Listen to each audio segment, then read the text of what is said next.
all of these animations are so freaking cool. Oh my god. I mean, I knew we were going to get spoiled with this myriad celestia. What's going on, everyone? Welcome back to the channel. I'm Malnoxx, and today we have another Honkai Star Rail video for you.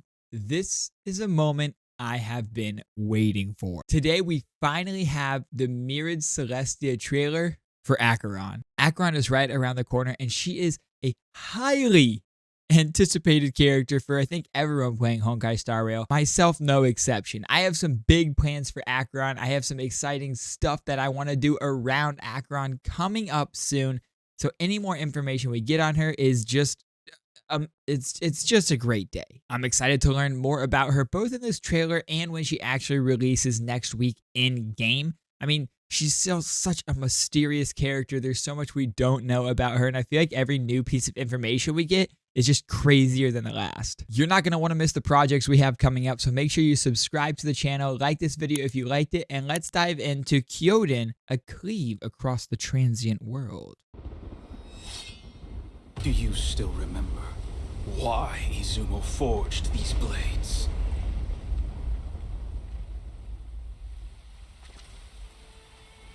Right off the bat. Because in times past, when the Yao Yorozu no Kami descended here, they wrought death and disaster on this world and its people. To save the world, Izumo splintered 70,033 blades and forged them into the 12 Sentinels. The first was truth, forged by the Sovereign of Revelation. It could teach mortals the way of the law and create miracles from the deconstruction of all things. The second was sky, forged by the eternal zenith. It could form a barrier from the firmament and prevent the innumerable gods of misery from passing through. The third was howl, able to summon lightning to rend the heavens and meteors to rain down divine punishment. Oh my god. The fourth was mist, able to break earth and tear cloud with biting wind and rain. The fifth was frost, freezing the land in an instant. The sixth was fate, the restless cycle of life and death. Then there was flare, thought, root, form, bind.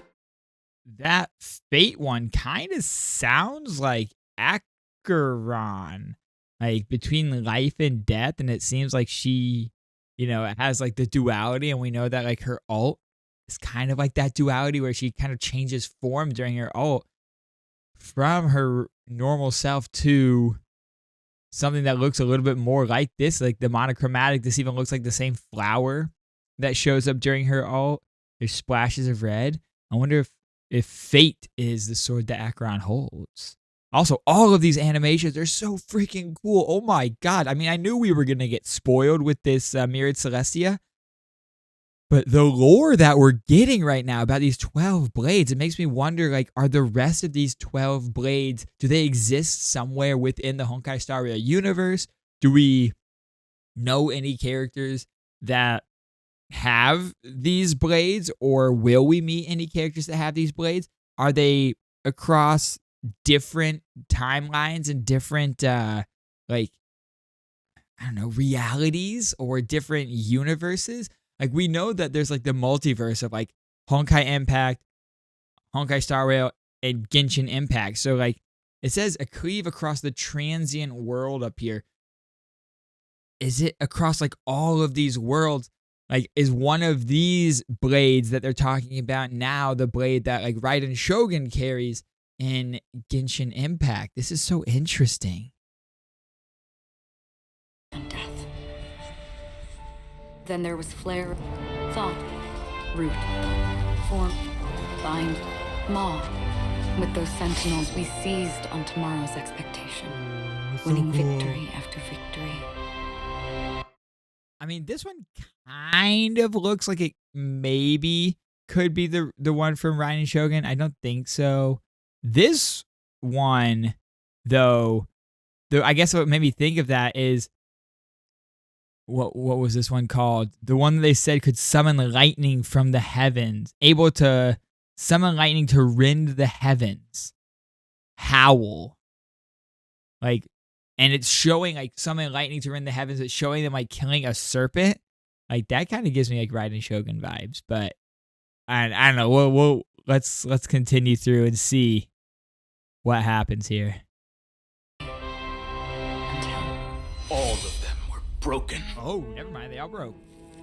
The price of every victory was a world in its entirety. And in the end, that entirety was lost.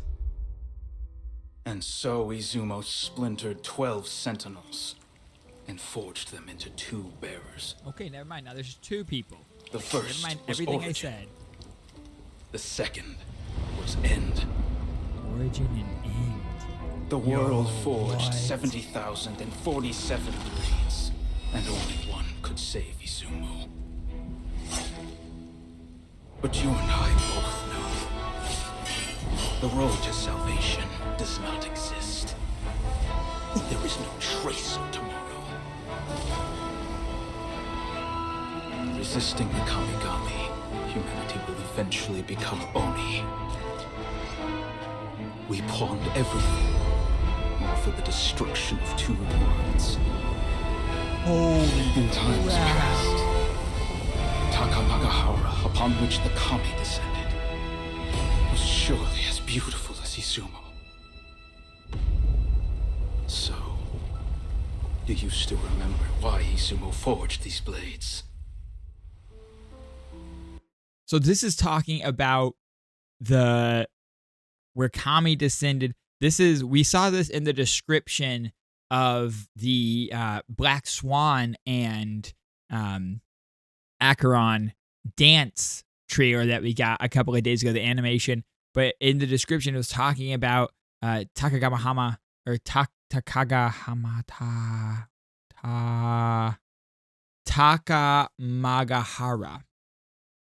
talking about Takamagahara and how Kami descended upon it, and there was like these different civilizations, and then eventually just all record was destroyed, and all that they had left was like the stories of this time, and like there was talk of whether it was just stories or if it was historical.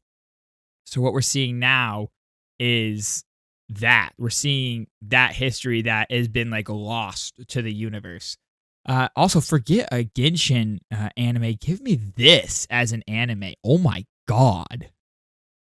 So, do you still remember why Izumo forged these blades? Because of a lie. An end that never existed.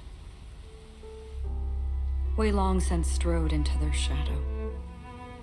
Each step forward one that we can never walk back.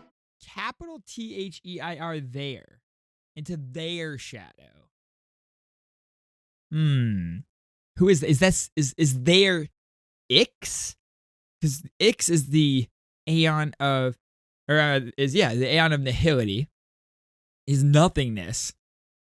And it is, heavily speculated. We know that Acheron is an emanator. I don't think we have confirmation on who she's an emanator of, but she's Path of Nihility. It's heavily speculated that she is an emanator of Nihility, the emanator of Ix. So is this how she became the emanator of Ix? Is Ix the one that destroyed everything here? Brought it to nothingness? Until the last blade is forged into. The last blade is called life? Until the last blade is. The last blade, life. So we had 12 blades, and then it was broken down. All of those were shattered, reforged into 2 blades. And then it looked like her sword was broken. The blood dripped on it, and it forged this blade, life, which is the last blade. Forged into. Not. So life was forged to naught. And this is what happened to her? Not being nothingness, nothingness being Ix. Maybe this is Ix up here. Ix flying over everything, just I consuming knew it all this to world nothing. was fleeting. And yet.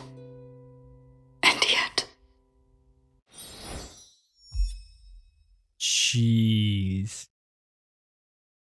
There was some lore in there. Holy moly.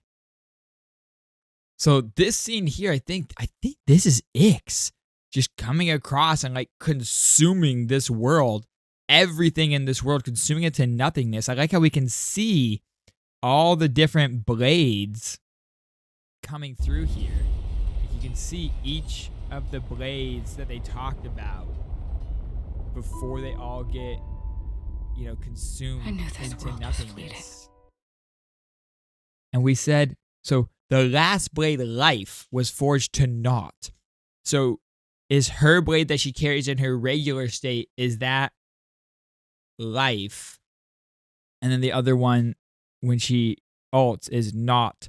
Because I think, and I'm not positive, but I think when she's in her regular state, she doesn't unsheath her sword, does she? I'll have to look at her animations again, but does she not unsheath her sword? Because maybe then she's just carrying, just this broken piece of the sword in the sheath.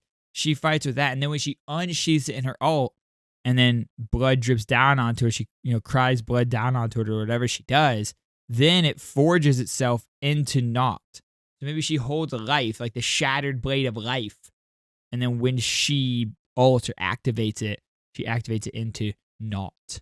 I've got some research to do diving into this. This lore is extremely interesting to me. I mean, I like the Honkai Star Rail lore. I think all of it is really cool, but this lore has really grabbed me and pulled me in, and I'm really invested and really excited into diving into every facet of this lore. So expect some videos around this lore coming out soon as I learn more about it. I want to share it with you guys and have a discussion with you guys about it. And if you have any ideas about this lore, or if you know things about this lore, please leave it in the comments down below and educate me. We're going to be polling for Acheron and for Acheron's light cone over on Twitch. Link is down in the description below. So when you head down there to comment, make a little stop by Twitch and follow along. Thank you guys so much for hanging out with me to the end of this video. And until next time, you stay legendary. And remember, the sun will rise and we will try again. May this journey lead us starward. Peace out.